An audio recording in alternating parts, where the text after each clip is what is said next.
Pessoal, vamos lá? Professor Rogério Bonfá aqui para a oficina. Não esqueça, tá? Curta o vídeo, faça comentários, a gente responde e se inscreva no canal da oficina, vai valer a pena. Vamos lá, estamos trabalhando algumas dicas para a segunda fase dos vestibulares. Como aqui em Campinas, estamos focalizando justamente no vestibular da Unicamp, segunda fase para 2016. Vamos dar uma olhadinha aqui, ó. No primeiro vídeo, eu dei algumas instruções de como você vai enfrentar uma questão de segunda fase. Agora eu vou dar umas dicas de temas quentes que podem aparecer em história na segunda fase.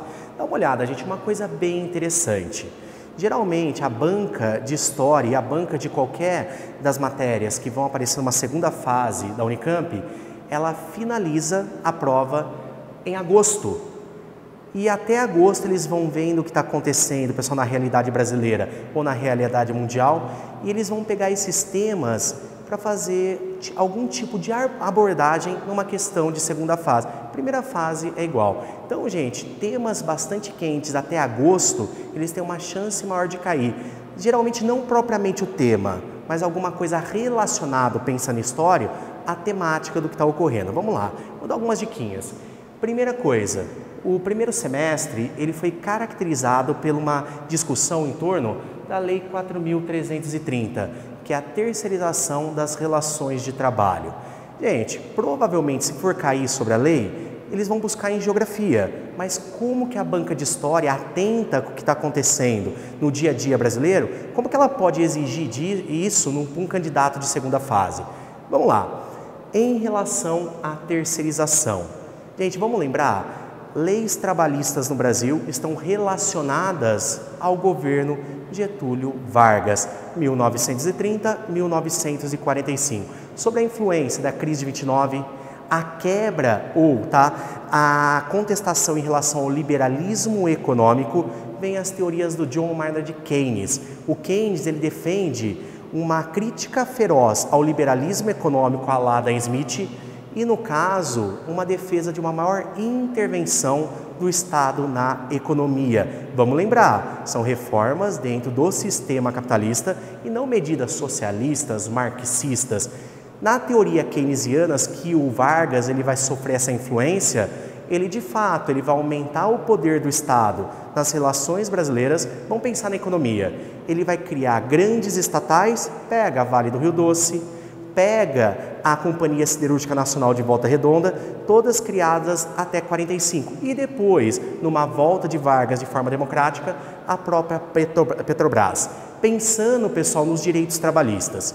A CLT, justamente do Estado Novo Varguista, concedendo, na ideia do populismo, direitos justamente para os trabalhadores. Primeiro, os trabalhadores urbanos, depois que entram os trabalhadores do campo.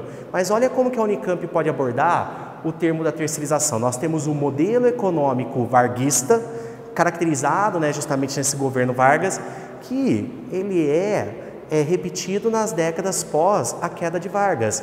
Mas na década de 1990, principalmente com a defesa do Estado mínimo neoliberal, esses direitos eles estão sendo contestados a cada dia. E aí que entra a lei da terceirização, onde alguns desses direitos, algumas dessas defesas dos trabalhadores, elas estão sendo contestadas nessa ótica neoliberal.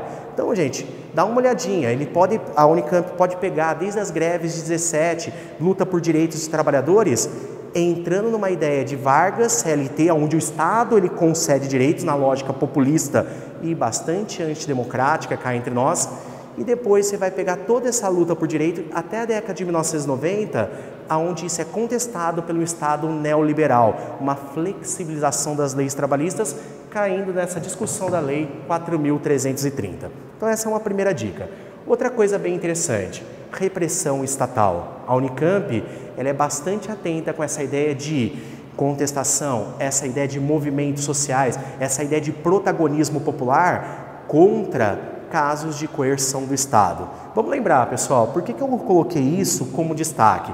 Repressão da polícia militar lá em Curitiba contra os professores, algo que chamou bastante atenção na mídia brasileira.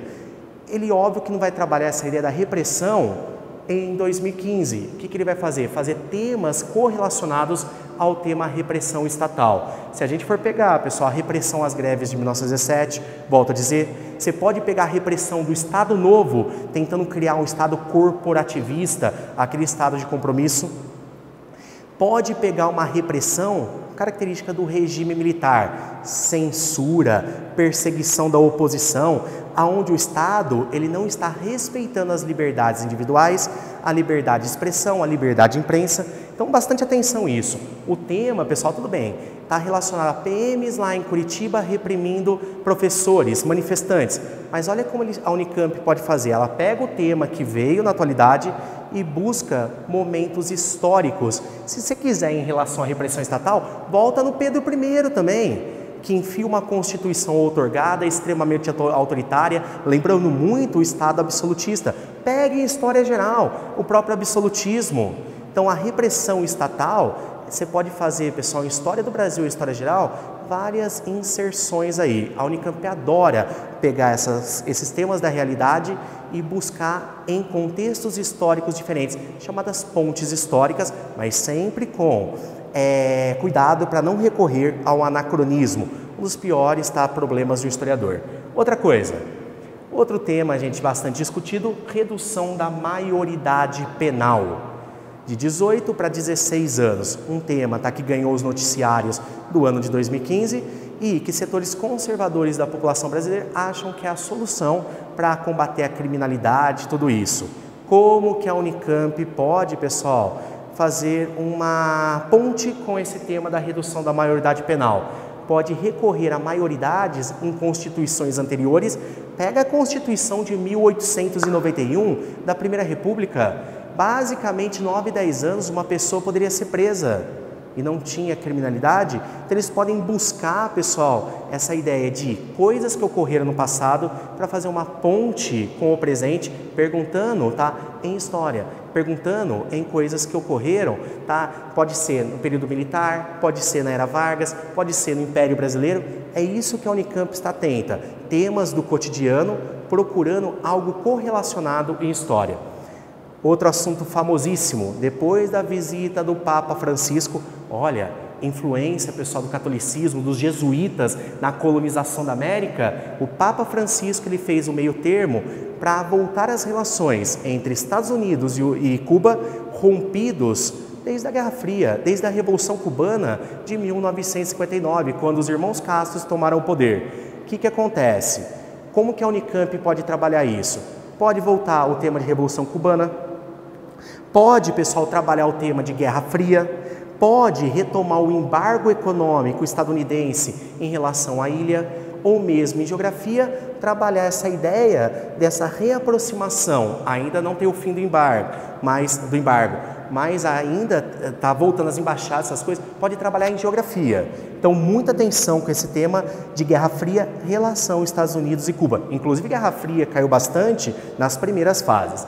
Outra coisa, gente, governo brasileiro de 2015, talvez a volta da CPMF, a discussão de conseguir mais dinheiro para o Estado, aumentar a carga tributária. É óbvio que a Unicamp está atenta com isso. Eles podem buscar na história do Brasil, ou o pessoal também na história geral, ou mesmo da América, temas correlacionados. Se a gente for ver em história geral, olha esse aumento de carga tributária, um dos motivos da Revolução Francesa.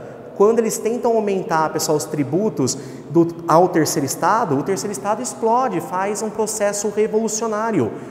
Pega um tema atual, identifica algo parecido no passado. Outra coisa, história do Brasil. Pega lá, gente, final do Brasil colônia, período joanino. Quando a corte veio para o Brasil, Dom João VI, que vira rei aqui no Brasil, do Império Português, ele precisa de recursos para criar aquela estrutura de um aparelho de Estado. Banco do Brasil, imprensa real, alfândega do Rio de Janeiro, tudo isso precisa de recursos. O que ele faz? Aumenta a carga tributária.